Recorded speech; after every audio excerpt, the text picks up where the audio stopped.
کہ ہم جتنے بھی فضائل سنتے ہیں یا تصور کرتے ہیں کہ امام حسن علیہ السلام کی یا امام حسین علیہ السلام کی، کہ الحسن والحسین سیدہ شباب اہل الجنہ، الحسن منی وانا منہ، یا الحسن والحسین امامان قاما او قاعدہ، یا آئے تطہیر کا نازل ہونا، آئے مباہلہ کا نازل ہونا، آئے مودت کا نازل ہونا، سورہ دہر کا نازل ہونا، سورہ کوثر کا نازل ہونا، یہ جتنے بھی فضائل ہیں یہ صرف 7 برس کی عمر میں امام حسن علیہ السلام کو نصیب ہو گئے تھے۔ سبحان اللہ سبحان یعنی الحسن والحسین سیدہ شباب اہل الجنہ، جوانان جنت کے سردار ہیں۔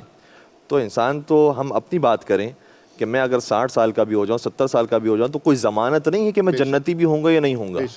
اور یہ 7 برس کے بچے تھے، ان کو ضمانت مل گئی کہ آپ جنتی نہیں ہیں، جنتیوں کے سردار ہیں۔ اور اسی کمسنی کے عالم میں آپ کے لیے سورہ دہر کی آیتیں نازل ہو رہی ہیں، وَيُطْعِمُونَ الطَّعَامَ عَلَىٰ حُبِّهِ مِسْكِينًا وَيَتِيمًا وَأَسِيرًا، آپ خود بھوکے رہتے ہیں۔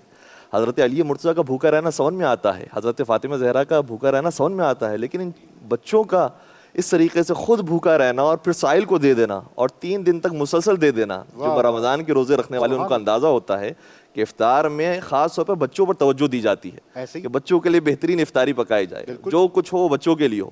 اور یہاں معاملہ یہ ہے کہ بچے قربانی دینے کے لیے تیار ہیں تاکہ سائل خالی ہاتھ نہ جائے۔ انہوں نے اپنا حصہ بھی سائل کے حوالے کر دیا۔ تو جتنے بھی فضائل ہیں اسی عمر کے اندر ہیں۔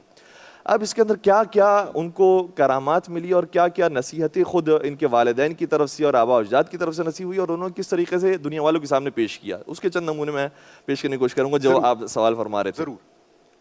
کہ بچپن میں جاتے ہیں سرکار امام حسن مجتبیٰ مسجد میں جاتے ہیں، اور مسجد سے لوٹ کر جب گھر پر آتے ہیں تو اپنی والد گرامی سے عرض کرتے ہیں کہ اے مادر گرامی، آج میں نے رسول اللہ کی زبانی یہ آیہ قرآنی سنی ہے، اور آ کر اس کی تلاوت کرتے ہیں۔ جیسے ہی سناتے ہیں، تھوڑی دیر کے بعد حضرت علی مرتضیٰ گھر پر تشریف لاتے ہیں تو سیدہ کائنات بیان فرماتی ہیں کہ آج یہ آیت میرے بابا میں تلاوت کی تھی۔ کہا کہ ہاں بالکل یہ آیت تھی، لیکن آپ کو کیسے معلوم ہے؟ کہا حسن یاد کر کے آئی تھی اور مجھے آ کر سنا کر گئے۔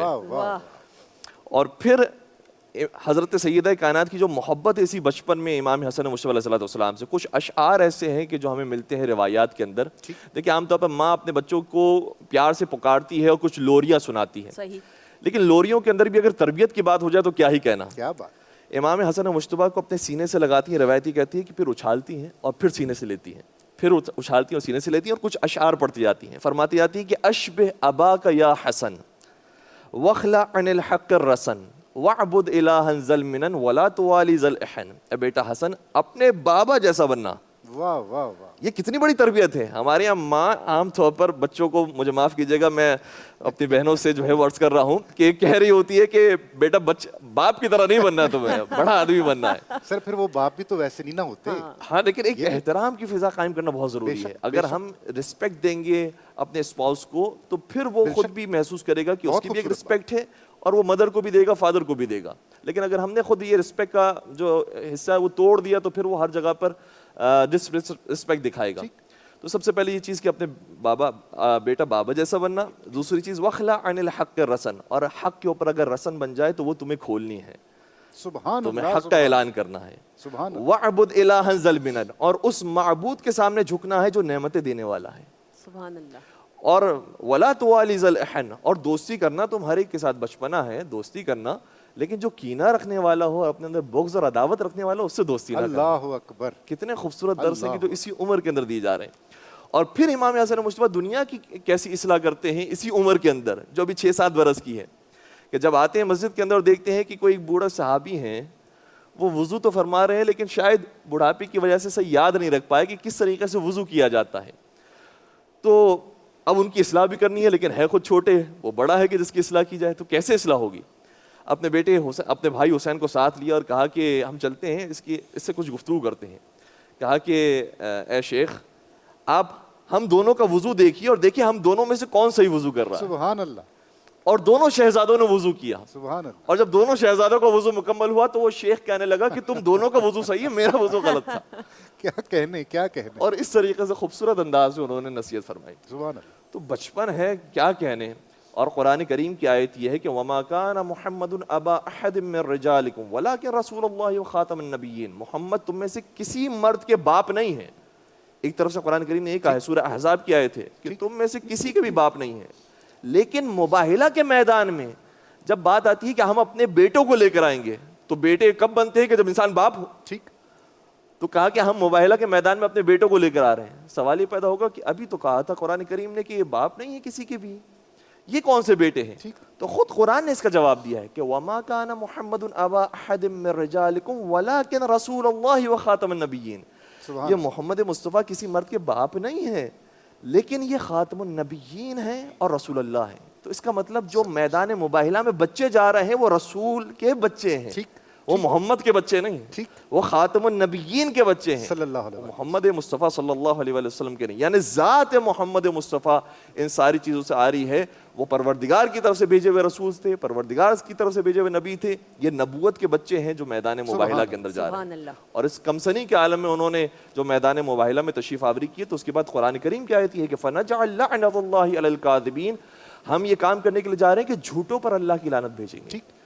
تو اس پورے پنڈال کے اندر اور پورے مجمع کے اندر جو جھوٹوں کے مقابلے پر لعنت بھیجنے کے لیے گیا ہے, جو مباہلہ کے میدان میں عیسائی جو سامنے تھے ان کے مقابلے پر جو لعنت بھیجنے کے لیے گیا ہے, وہ کتنے سچے ہوں گے, کتنی ان کی زبان پاک و پاکیزہ ہوگی کہ صرف انہی کا انتخاب کیا گیا کہ یہ ہیں کہ جو اہلیت رکھتے ہیں کہ جھوٹوں کے مقابلے پر لعنت بھیجیں. اور پھر سامنے سے عیسائی جو راہب تھے وہ پہچان گئے اور انہوں نے یہ لفظ استعمال کیا کہ میں ان چہروں کو دیکھ رہا ہوں, ہاذہ الوجوہ, میں ان چہروں کو دیکھ رہا ہوں کہ اگر یہ پہاڑ کو حکم کریں کہ پہاڑ اپنی جگہ سے ہل جائے تو وہ ہل جائے گا. یعنی اس نے یہ نہیں کہا کہ میں صرف ایک چہرے کو دیکھ رہا ہوں, کہ نہیں میں ان سارے چہروں کو دیکھ رہا ہوں. اس کا مطلب سبھی کے چہروں سے ایک خاص نور طاری تھا کہ ان کے نور سے پتہ چل رہا تھا کہ یہ سب گویا محمد مصطفیٰ صلی اللہ علیہ وآلہ وسلم کا پرتو نظر آتے ہیں, یہ انہی کا سایہ نظر آتے ہیں, یہ انہی کی شبیہ نظر آتے ہیں. اسی لیے کئی مرتبہ فرمایا کہ حسین منی وانا من حسین, کبھی فرمایا حسن منی وانا من حسن, کبھی فرمایا کہ علی منی وانا من علی, کبھی فرمایا فاطمہ بضعۃ منی. یہ میرے جز ہیں, یہ جز رسالت ہیں, یہ جز نبوت ہیں کہ جو میدان مباہلہ کے اندر آئے. تو میدان مباہلہ کی بات ہو, آیت تطہیر کی بات ہو, جب آیت نازل ہوتی ہے تو ان کی طہارت کا حکم دیا گیا کہ یہ پاک و پاکیزہ ہیں, ان سے ہر طرح کا رس اور نجاست ساری چیزیں ان سے دور ہیں. اور ایسی دور ہیں کہ ابھی جو ولادت کی تاریخ ہے 15 رمضان المبارک, سرکار حسن مجتبیٰ کی تشریف آوری ہوتی ہے اس دنیا میں. ٹائم بیان کیا گیا ہے روایت کے اندر کہ ظہر اور عصر کی نماز کے درمیان یہ ولادت کا واقعہ پیش آیا ہے. لیکن حضرت سیدہ کائنات جو مادر گرامی ہے, انہوں نے نماز ظہر بھی پڑھی اور نماز عصر بھی پڑھی. سبحان اللہ, سبحان اللہ. اور اس بات کو وہ افراد محسوس کریں گے کہ جنہیں معلوم ہے کہ ولادت کے بعد یہ حکم منع ہو جاتا ہے, لیکن یہ چونکہ بیوی وہ ہیں کہ جو بطول ہیں, عذرا ہیں, طاہرہ ہیں, مطہرہ ہیں, پاک و پاکیزہ ہیں, تقیہ ہیں, نقیہ ہیں, تو ان کے یہاں جب ولادت ہوتی ہے, تشریف آوری ہوتی ہے, تو ان کی نہ نماز ظہر جاتی ہے نہ ان کی نماز عصر. کیا کہنے, کیا